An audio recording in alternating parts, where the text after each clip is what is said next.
नमस्कार श्रद्धालुओं, आप सुन रहे हैं संत चरित्रावली, वह पावन यात्रा जहां हम उन दिव्य आत्माओं के जीवन से साक्षात्कार करते हैं जिन्होंने भक्ति को केवल साधना नहीं बल्कि जीवन का श्वास बना लिया। आज के इस विशेष एपिसोड में हम आपको ले चलेंगे दक्षिण भारत की उस अद्वितीय संत परंपरा की ओर जहां एक बालिका ने गोपी भाव में भगवान को अपना सर्वस्व अर्पित कर दिया। आज हम जानेंगे संत आंडाल के दिव्य जीवन की कथा। वह भक्त जिन्हें देवी लक्ष्मी का भूदेवी स्वरूप माना जाता है, जिन्होंने ईश्वर से प्रेम नहीं मांगा बल्कि स्वयं प्रेम बन गईं। आइए भक्ति, माधुर्य और आत्मसमर्पण की इस अमर गाथा में डूबते हैं।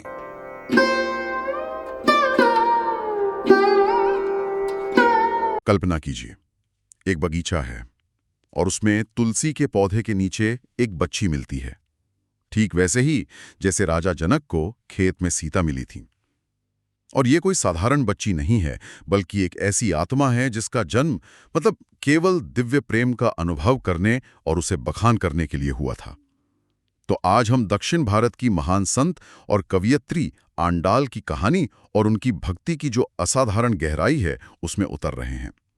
हमारे पास संत चरित्रावली से कुछ अंश हैं जो उनके जीवन पर प्रकाश डालते हैं।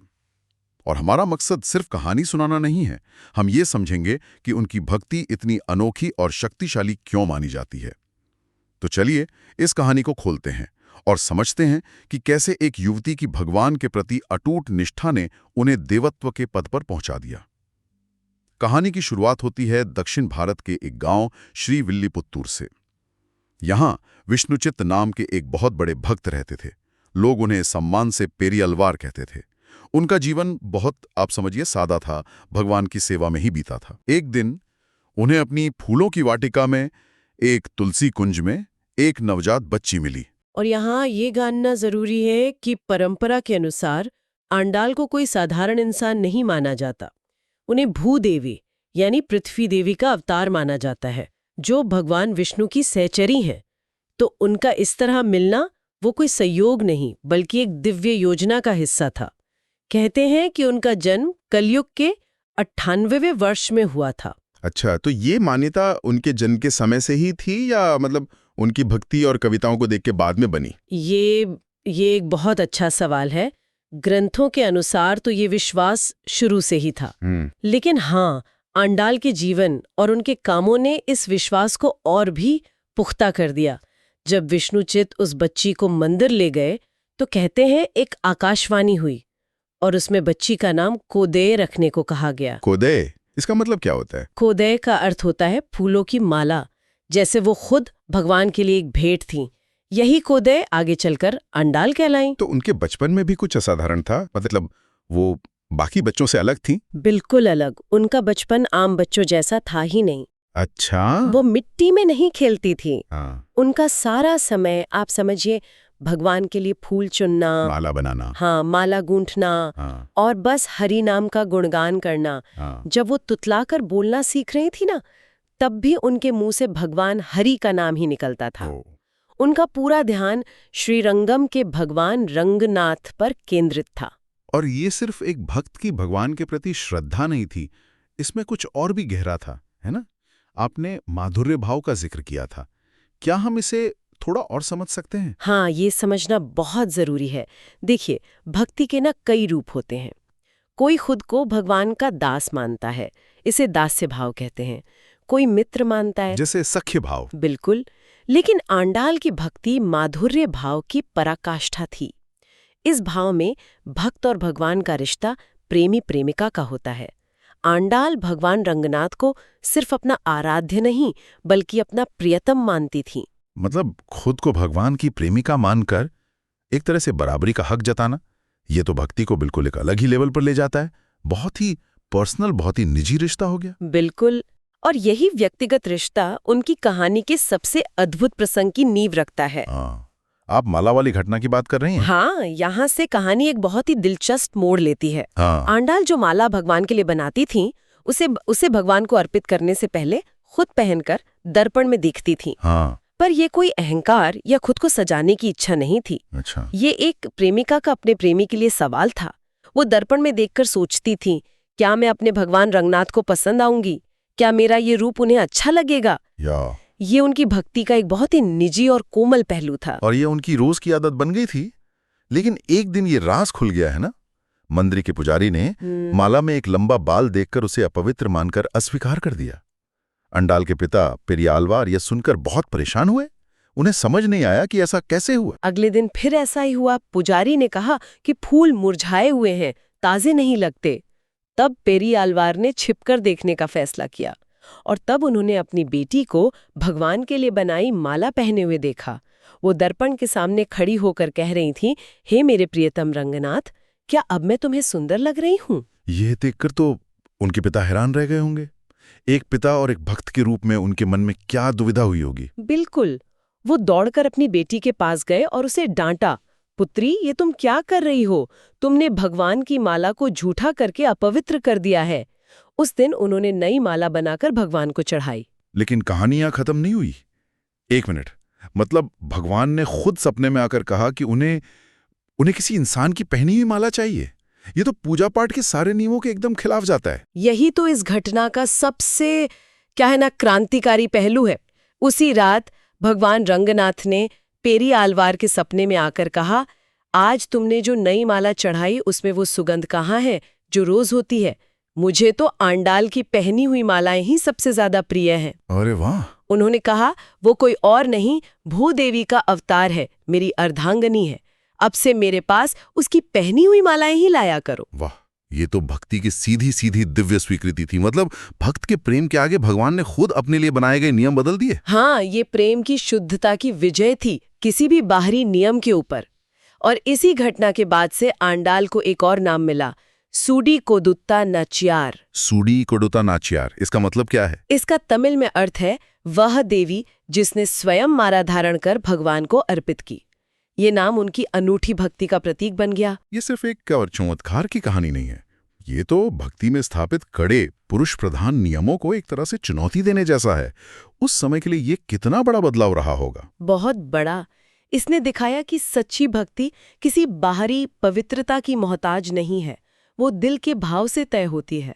और आंडाल की भक्ति का ये भाव सिर्फ इस घटना तक सीमित नहीं रहा, उन्होंने इसे अपनी कविताओं में अमर कर दिया। सही कहा, उनकी भक्ति सिर्फ पूजा तक नहीं बल्कि उनकी कविताओं में भी बहती है। कहते हैं उन्होंने अपनी कल्पना से श्री विल्लीपुत्तुर को ही वृंदावन बना लिया था। हाँ, उनके लिए उनका गांव ही वृंदावन था। वहां की सखियां गोपियां थीं और मंदिर के भगवान स्वयं श्री कृष्ण बन गए थे और वो खुद को एक गोपी मानती थीं। उनकी दो प्रमुख रचनाएं हैं, तिरुप्पावई और नाचियार तिरुमोली। ये दोनों ही तमिल साहित्य और भक्ति परंपरा के, आप समझिए, अनमोल रत्न हैं। तिरुप्पावई के बारे में थोड़ा और बताइए। हमने सुना है कि इसमें वो अपनी सखियों को सुबह जगा रही हैं। तो ये सिर्फ सुबह जगाने वाले गीत हैं या इनमें कोई और गहरा मतलब छुपा है? दिखने में तो ये गीत सुबह जगाने के ही हैं, लेकिन इनका आध्यात्मिक अर्थ बहुत गहरा है।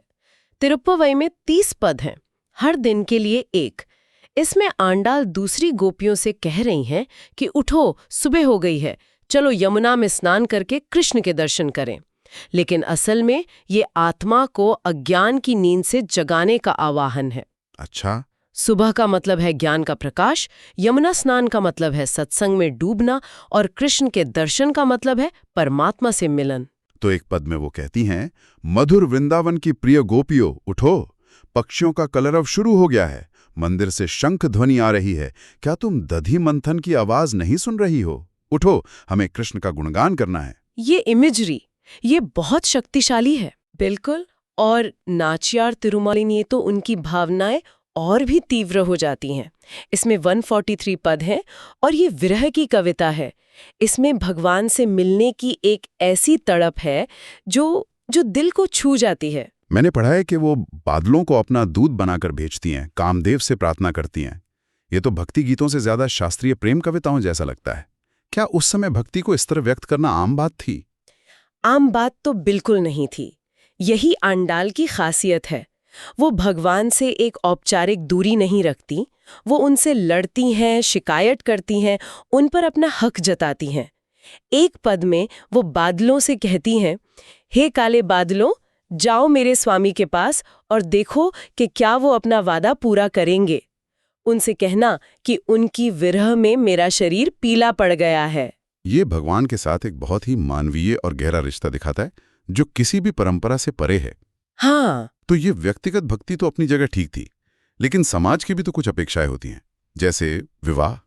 उस मोड़ पर कहानी कैसे आगे बढ़ी? हाँ, जब आंडाल विवाह की योग्य हुई तो उनके पिता पेरिया आलवार ने एक आम पिता की तरह उनके लिए एक योग्य वर की तलाश शुरू की। लेकिन आंडाल का निश्चय तो वो बचपन से ही अटल था। उन्होंने साफ कह लिया होगा कि वो किसी इंसान से शादी नहीं करेंगी। उन्होंने इससे भी ज्यादा दृढ़ता से कहा। उन्होंने अपने पिता से कहा, मेरा मन, मेरा जीवन, मेरा सब कुछ श्रीरंगम के भगवान रंगनाथ को समर्पित है। वो मेरे पति हैं, मेरे स्वामी हैं। अगर मेरा विवाह किसी नश्वर मनुष्य से करने की कोशिश की गई तो मैं जी नहीं पाऊंगी। ये सुनकर तो उनके पिता की चिंता बहुत बढ़ गई होगी।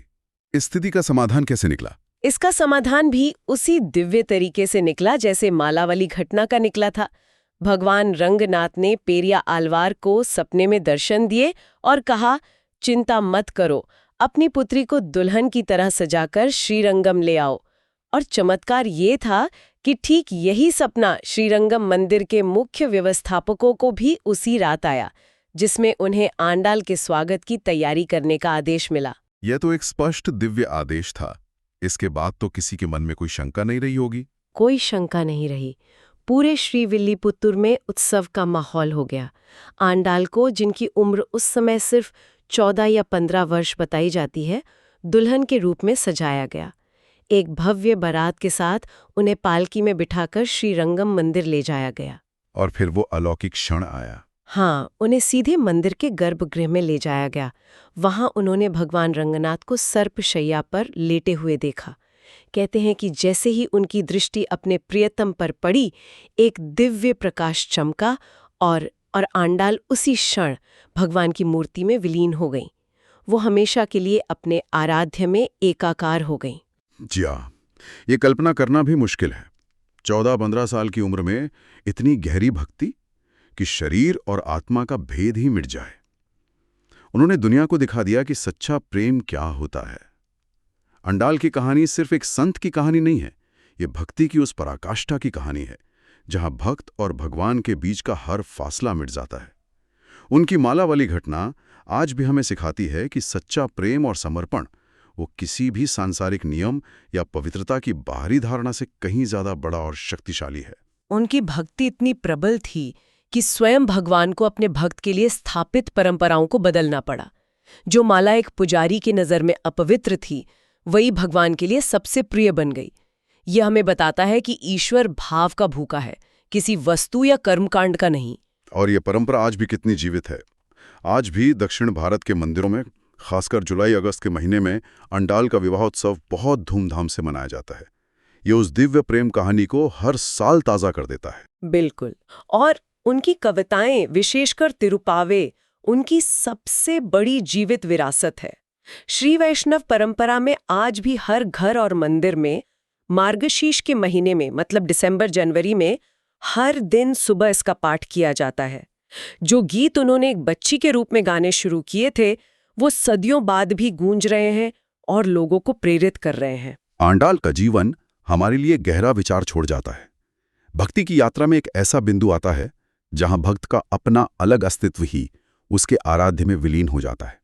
यह हमें सोचने पर मजबूर करता है कि प्रेम और समर्पण की असली परिभाषा क्या है। क्या यह अपने आप को खोकर किसी और को पा लेना है, या खुद को इतना विस्तृत कर लेना है कि अपने और आराध्य में कोई भेद ही ना रहे?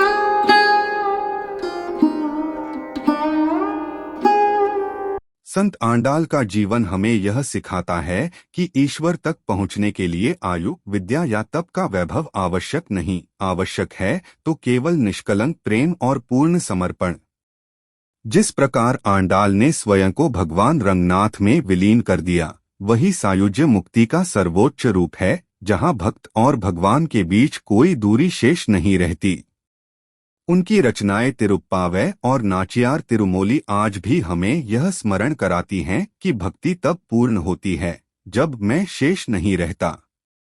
इसी भाव के साथ हम इस एपिसोड को विराम देते हैं। अगली कड़ी में फिर मिलेंगे एक और संत की प्रेरक जीवन कथा के साथ। तब तक के लिए हरि नाम स्मरण करते रहें, भक्ति पथ पर अग्रसर रहें।